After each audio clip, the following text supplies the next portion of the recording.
ই শ্ৰম কাৰ্ড থকা প্ৰতিজন ব্যক্তিয়ে পাব মাহত ৩০০০কৈ টকা। ইয়াৰ বাবে এটা আঁচনিত এপ্লাই কৰিব লাগিব, যিটো আঁচনিৰ জৰিয়তে চৰকাৰে ই শ্ৰম কাৰ্ড থকা সকলক মাহত ৩০০০কৈ টকা দি আছে। বহুত ই শ্ৰম কাৰ্ড থকা সকলে এই আঁচনিত এপ্লাই কৰিছে। যদি আপুনি এতিয়ালৈকে ই শ্ৰম কাৰ্ডৰ পৰা কোনো বেনিফিট পোৱা নাই তেনেহ'লে এই আঁচনিত এপ্লাই কৰিব পাৰে। মই আজি আপোনালোকক দেখুৱাম এই আঁচনিত কেনেকৈ এপ্লাই কৰিব লাগিব, এপ্লাই কৰিবলৈ কি কি ডকুমেণ্টৰ প্ৰয়োজন হ'ব, কেনেকৈ টকাটো পাব, মই সম্পূৰ্ণ প্ৰচেছ এইটো ভিডিঅ'ত দেখুৱাম। ইয়াৰ বাবে ভিডিঅ'টো কমপ্লিট চাব লাগিব, তেতিয়াহে গোটেইখিনি বুজিব পাৰিব। ইয়াৰ বাবে গুগল ব্ৰাউজাৰ অ'পেন কৰিব আৰু ই শ্ৰম লিখি চাৰ্চ কৰি দিব। তাৰপিছত ওপৰত যিটো লিংক দিয়া হৈ আছে ই শ্ৰম হোম, এইটো লিংকৰ ওপৰত ক্লিক কৰি দিব। আপোনাৰ সন্মুখত এনেকৈ ই শ্ৰমৰ পৰ্টেলটো অ'পেন হৈ যাব। সাইডত চাওক তিনিটা সাৰ্ভিস দিয়া হৈ আছে। এটা হল ৰেজিষ্টাৰ অন ই শ্ৰম, তলত চাওক দিয়া আছে অলৰেডি ৰেজিষ্টাৰ্ড আপডেটৰ ওপৰত ক্লিক কৰি দিব। তাৰপিছত আপোনাৰ সন্মুখত এনেকুৱা পেজ আহিব। ইয়াত চাওক দিয়া আছে UAN নাম্বাৰ, ইয়াত ই শ্ৰম কাৰ্ডৰ নম্বৰটো বহুৱাই দিব। তাৰপিছত ইয়াত ডেট অফ বাৰ্থটো বহুৱাই দিব আৰু এই কেপচাৰটো ইয়াত বহুৱাই দিব আৰু জেনাৰেট OTPত ক্লিক কৰি দিব। আপোনাৰ সন্মুখত এনেকুৱা পেজ আহিব। তলত চাওক দিয়া আছে ক্লোজত ক্লিক কৰি দিব। যেতিয়া ক্লিক কৰি দিব আপোনাৰ সন্মুখত এনেকুৱা পেজ আহিব। ইয়াত চাওক তিনিটা সাৰ্ভিস দিয়া হৈ আছে। এটা হল আপডেট প্ৰফাইল, এটা হল ডাউনলোড UN কাৰ্ড। আপোনালোকে ডাউনলোড UN কাৰ্ডৰ ওপৰত ক্লিক কৰি দিব। যেতিয়া ক্লিক কৰি দিব আপোনাৰ সন্মুখত এনেকুৱা পেজ আহিব। ইয়াত ই শ্ৰম কাৰ্ডটো আপোনালোকে দেখিবলৈ পাব। তাৰপিছত ৰাইট সাইডত চাওক কেইবাটাও স্কিম দিয়া হৈ আছে। ই শ্ৰম কাৰ্ড থকা সকলে এইকেইটা স্কিমৰ পৰা বেনিফিট উঠাব পাৰিব। তলত চাওক এটা স্কিম দিয়া হৈ আছে এনৰোলমেণ্ট ফৰ পেঞ্চন। আপোনালোকে মাহত ৩০০০ টকা পোৱাৰ বাবে এনৰোলমেণ্ট ফৰ পেঞ্চনৰ ওপৰত ক্লিক কৰি দিব।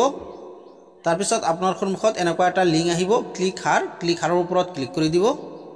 যেতিয়া ক্লিক কৰি দিব আপোনাৰ সন্মুখত আৰু এটা পৰ্টেল অ'পেন হৈ যাব।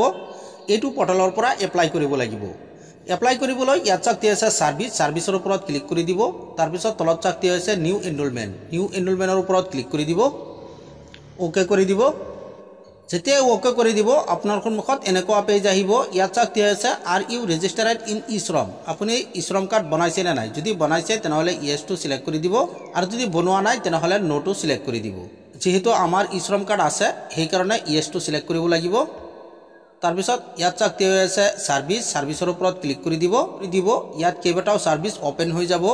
এটা সাৰ্ভিস আছে চাওক এনৰোলমেণ্ট, আপোনালোকে এনৰোলমেণ্টৰ ওপৰত ক্লিক কৰি দিব। যেতিয়াই ক্লিক কৰি দিব আপোনাৰ সন্মুখত এনেকৈ তিনিটা আঁচনি ওলাই পৰিব। প্ৰথমটো হ'ল প্ৰধানমন্ত্ৰী শ্ৰম যোগী মনধন যোজনা, এই আঁচনিৰ ওপৰত ক্লিক কৰি দিব। তাৰপিছত আপোনাৰ সন্মুখত এনেকুৱা এটা ফৰ্ম আহিব। এই ফৰ্মটো ফিল কৰিব লাগিব এপ্লাই কৰাৰ বাবে। প্ৰথমতে চাওক দিয়া আছে এণ্টাৰ ই শ্ৰম নাম্বাৰ, ইয়াত ই শ্ৰম কাৰ্ডৰ নম্বৰটো বহুৱাই দিব। তাৰপিছত ইয়াত ডেট অফ বাৰ্থটো বহুৱাই দিব, ইয়াত আধাৰ নম্বৰটো বহুৱাই দিব। তাৰপিছত ভেৰিফাইড ক্লিক কৰি আধাৰ নম্বৰটো ভেৰিফাই কৰি দিব। তাৰপিছত নাম এইকেইটা নিজে নিজে আহি যাব। যদি ইমেইল থাকে তেনেহ'লে ইয়াত বহুৱাব পাৰে। তাৰপিছত মোবাইল নম্বৰ, ইয়াত মোবাইল নম্বৰটো বহুৱাই দিব আৰু ভেৰিফাইড ক্লিক কৰি মোবাইল নম্বৰটো ভেৰিফাই কৰি দিব। তাৰপিছত জেণ্ডাৰ নিজে নিজে আহি যাব।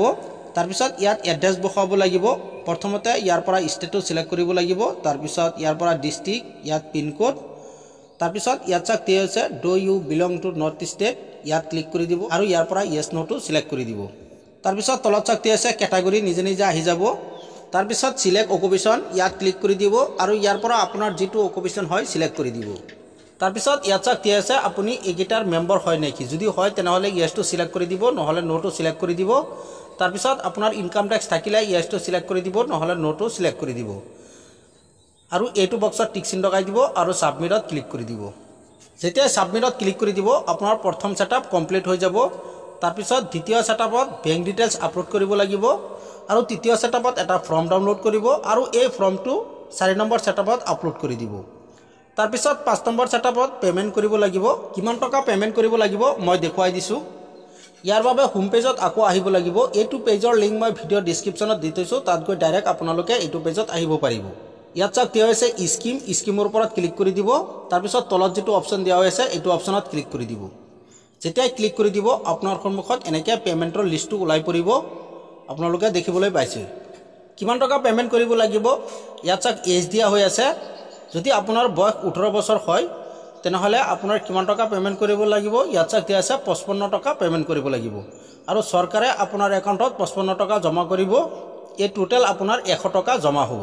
আৰু যদি আপোনাৰ বয়স 19 বছৰ হয় তেনেহ'লে 58 টকা জমা কৰিব লাগিব আৰু চৰকাৰে আপোনাক 58 টকা দিব। এই টোটেল আপোনাৰ একাউণ্টত 116 টকা জমা হ'ব। এনেকৈ আপোনাৰ পে'মেণ্ট কৰিব লাগিব। ইয়াত এজ দিয়া হৈ আছে, সেই এজ মতে আপোনাৰ পে'মেণ্ট কৰিব লাগিব। কিমান টকা পে'মেণ্ট কৰিব লাগিব ইয়াত দিয়া হৈ আছে, এনেকৈ আপোনালোকে চাব পাৰে। এনেকৈ আপোনালোকে পে'মেণ্ট কৰিব লাগিব যেতিয়ালৈকে আপোনাৰ 60 বছৰ নহয়। 60 বছৰ হোৱালৈকে আপোনাৰ পে'মেণ্টটো কৰি থাকিব লাগিব। প্ৰতিটো মাহতে এই পে'মেণ্টটো কৰিব লাগিব যেতিয়ালৈকে 60 বছৰ নহয়। যেতিয়া আপোনাৰ 60 বছৰ হৈ যাব তেতিয়া মাহত 3000কৈ টকা পাই থাকিব। পে'মেণ্ট কৰাৰ পিছত আপোনাৰ এপ্লিকেশ্যন কমপ্লিট হৈ যাব। তাৰপিছত আপুনি এটা কাৰ্ড ডাউনলোড কৰিব পাৰিব।